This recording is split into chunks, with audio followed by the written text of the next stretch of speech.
সবাইকে স্বাগত জানাচ্ছি আমাদের হাতে থাকা সর্বশেষ আন্তর্জাতিক সংবাদ ও বিশ্লেষণে।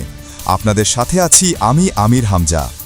এটি একটি লাইভ টিভি নিউজ বুলেটিন সরাসরি স্টুডিও থেকে। আজকের এই বিশেষ বুলেটিনে আমরা আপনাদের সামনে তুলে ধরছি এমন এক দৃশ্য যা দক্ষিণ আমেরিকার আকাশ আর ক্যারিবিয়ান সাগরের ঢেউ পেরিয়ে পৌঁছে গেছে ওয়াশিংটন, বেইজিং আর গোটা বিশ্বের কৌশলগত মানচিত্রে। কারণ বিশ্বের সবচেয়ে শক্তিশালী মার্কিন বিমানবাহী রণতরীর ছায়ার কাছেই ভেনেজুয়েলার উপকূলে বিশাল চীনা যুদ্ধজাহাজের উপস্থিতি শুধু একটি সামরিক ঘটনা নয়, এটি একটি রাজনৈতিক ঘোষণা, একটি শক্তির প্রদর্শনী, একটি নিঃশব্দ বার্তা, যেখানে বলা হচ্ছে সমুদ্র শুধু একটি দেশের নয়, সমুদ্র এখন বিশ্ব রাজনীতির সবচেয়ে বড় দাবার বোর্ড।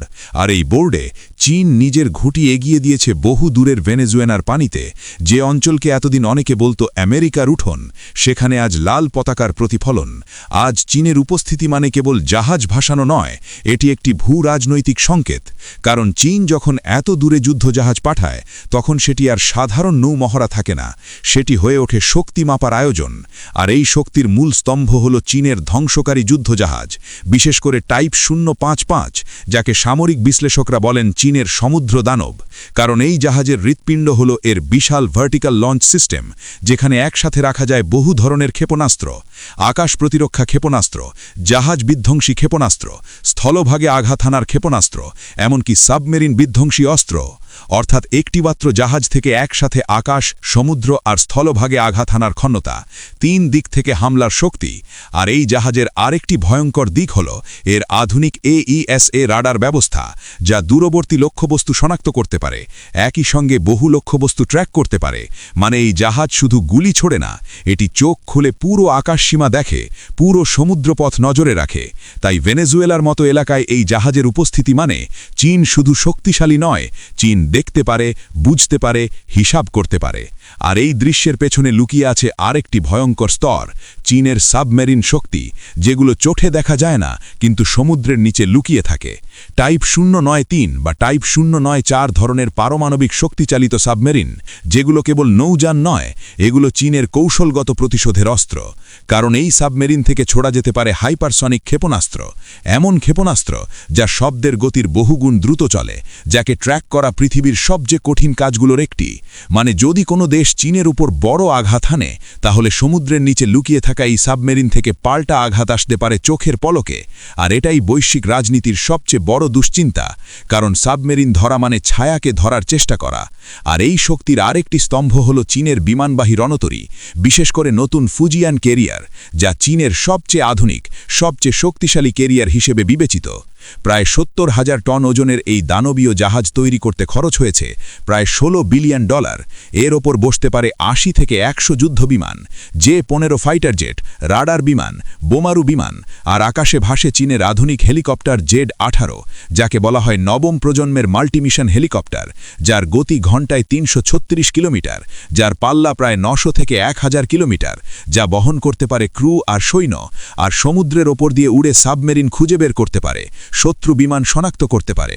আর এই কেরিয়ার ভিত্তিক শক্তির মুকুট হল Z-15 ফ্লাইং শার্ক যুদ্ধবিমান, যা বিশেষভাবে তৈরি হয়েছে বিমানবাহী রণতরী থেকে উড্ডয়নের জন্য, যার গতি, যার পাল্লা, যার অস্ত্র বহনের ক্ষমতা একে সমুদ্রের আকাশে ভয়ঙ্কর করে তোলে।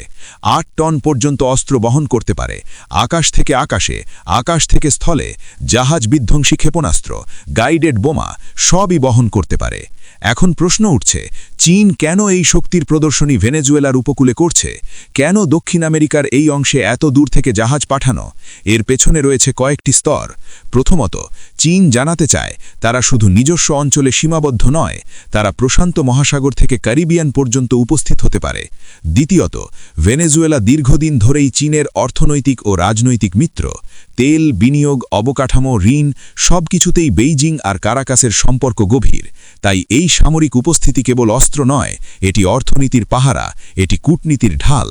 তৃতীয়ত, এটি যুক্তরাষ্ট্রের প্রতি একটি নীরব বার্তা, যেখানে বলা হচ্ছে তোমাদের প্রভাব বলয় বলে কিছু আর একচেটিয়া নয়। কারণ আজ যেখানে একসময় শুধু মার্কিন নৌবহর দেখা যেত, সেখানে এখন চীনা পতাকা। আর এই দৃশ্য নীরব হলেও খবর ছড়িয়ে পড়ছে আগুনের মতো, কারণ যুদ্ধজাহাজের শব্দ শোনা না গেলেও এর উপস্থিতির শব্দ কূটনীতির কানে পৌঁছে যায়। এটি একটি নিঃশব্দ শক্তি প্রদর্শন, যেখানে কামান দাগা হয়নি, কিন্তু মানসিক যুদ্ধ শুরু হয়ে গেছে। আজকের এই লাইভ নিউজ বুলেটিনে আমরা দেখছি সমুদ্রের ঢেউয়ের ভেতর দিয়ে উঠে আসছে নতুন শক্তির গল্প, যেখানে টাইপ 055 শুধু একটি জাহাজ নয়, এটি একটি ভাসমান ঘাঁটি। সাবমেরিন শুধু লোহার নল নয়, এটি পরমাণু কৌশলের ছায়া। বিমানবাহী রণতরী শুধু রানওয়ে নয়, এটি ভাসমান বিমান ঘাঁটি। আর ভেনেজুয়েলার উপকূলে এই উপস্থিতি মানে একটি পুরনো শক্তির উঠোনে নতুন শক্তির পা রাখা, যা আগামী দিনে বিশ্ব রাজনীতিকে আরও উত্তপ্ত করবে। কারণ আজ চীন বলছে আমরা দূরে যেতে পারি, কাল হয়তো অন্য কেউ বলবে আমরাও পারি।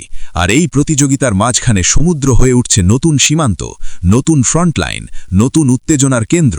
তাই আজকের এই খবর শুধু একটি নৌঘাটির খবর নয়, এটি একটি যুগের পরিবর্তনের ইঙ্গিত, যেখানে সমুদ্র মানে শুধু জল নয়, সমুদ্র মানে ক্ষমতা, সমুদ্র মানে প্রভাব, সমুদ্র মানে রাজনীতি। আর ভেনেজুয়েলার ঢেউয়ের গায়ে ভেসে উঠেছে সেই বার্তা যে বিশ্ব এখন এক নতুন সামুদ্রিক শক্তির যুগে প্রবেশ করছে, যেখানে শব্দহীন জাহাজও পৃথিবীর সবচেয়ে বড় খবর হয়ে ওঠে।